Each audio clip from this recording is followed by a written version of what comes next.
Ghostbusters 2 is the sequel to the 1984 film Ghostbusters, and it is set 5 years after the events of the first film. And in this film, the Ghostbusters have been sued and put out of business after the destruction caused during their battle with the deity Gozer. When a new paranormal threat emerges, the Ghostbusters reunite to combat it and save the world. So there was some things that happened during the production and going into the development of this film. After the success of the first Ghostbusters film, Columbia Pictures wanted a sequel, but they struggled to overcome objections from the cast and crew. As with the first film, Dan Aykroyd, Harold Ramis, collaborated on the script, which went through many variations. The pair wanted to convey a message about the consequences of negative human emotions in large cities. They settled on the idea of negative feelings creating a mass of supernatural slime underneath New York City that empowers malevolent spirits, which is what they, kind of mostly or actually just full on went with. So yeah, and this movie was definitely not good. I did not like this movie at all. I'm pretty sure we can all agree that this movie, Ghostbusters 2, is a step down from its predecessor. And it's really impossible to beat the first, the first Ghostbusters movie. I've seen, Ghostbusters 2,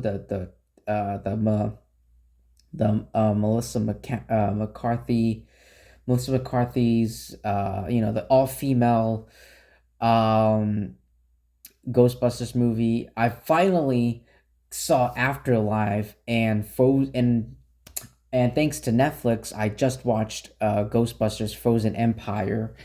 So I'm all caught up with Ghostbusters. Wow, just wow. There are definitely some highs and lows, and we all know what those lows are. But yeah, this movie was definitely a step down. Um, I see it pretty much. It's a copy of the original. This movie is pretty much a copy, like a carbon copy of the original, and it really just softens this its cynical and dark humor to be more, family friendly. Um, and I just, it's not good. I It wasn't good, and but I did like the soundtrack. I did like the soundtrack on our own by Bobby Brown. I do like the music, the song, not the music, the song. The soundtrack. It was pretty good. So let's talk about it. All right. So let's talk about this movies. Um, because there's a couple bad qualities that I want to talk about that I would like to discuss, and there's actually a few positives. The concept of a slime that's able to manifest ghosts because of negative reactions is actually pretty interesting, and I liked that idea, that concept, that the two men, Harold and Dan, were able to create and come up with. The first part of the movie, where we see where all the characters ended up after disbanding the Ghostbusters, is actually pretty interesting, and it fits in well with their personalities. The acting is, pretty decent, even with, for the newer characters. The special effects of the ghosts, especially like controlling the Statue of Liberty, were arguably more impressive than the effects from the first film. There's some great action scenes, especially at the court scene, where the Scolari brothers take action against the humans in the building. There's, the soundtrack was, amazing. with the original Ghostbuster song still in there, the theme. While the film was toned down for kids, it still has a number of amusing moments. And I thought, you know, I thought, there were some decent parts too. So, but the film, and now we move on to the flaws, the my issues with the film. The film dumps on the accomplishments made in the previous film. For example, by the end of the first film, Peter and Dana were together. In this film, they're not. After their heroic efforts from the first film, the Ghostbusters are suddenly being sued. It's just like, what?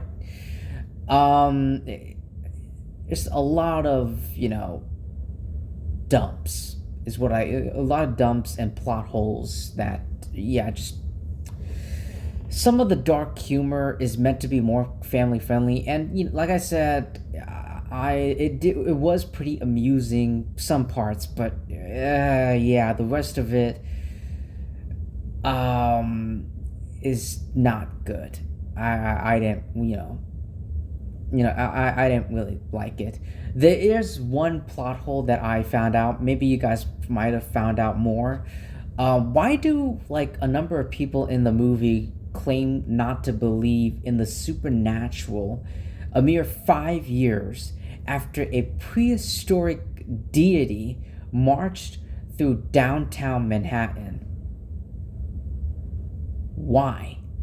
Have any of you thought about that? Because I never thought about that until like it took me like a couple days after I seen the film, where I was like, wait, what? Huh? Wait a minute. I went like that. And the movie, tries to justify this, claiming that Peck convinced everyone. The movie tries to justify this plot hole by that, having Peck convince everyone that the Stay Puft Man, Marshmallow Man, was a marketing ploy, and the explosion that closed the portal was the Ghostbusters misusing pyrotechnics, leaving them on the hooks for all the damages caused by saving the world. But I don't buy that. And there were some executive meddling that happened behind the scenes, according to Ernie Hudson. After executives saw how popular the first movie was with kids, they forced some changes onto the second movie to make it more appealing to a younger audience, much like what happened to later seasons of the Real Ghostbusters animated series. They try to fix something that wasn't broken. Thankfully, the movie, I thought the movie didn't really suffer that much from it, depending on, really who you ask and who you talk about. But yeah, I just think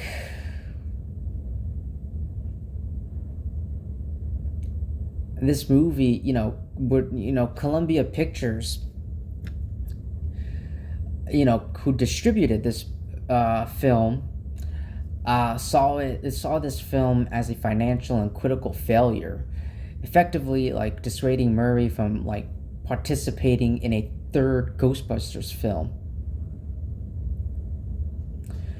And yeah. The film really did fail to replicate the cultural effect and impact, and following from the first Ghostbusters film. But yeah, it's just a Ghostbusters 2. I don't hate it. I don't think it's a garbage piece of trash film, Ghostbusters 2, but it's a disappointment.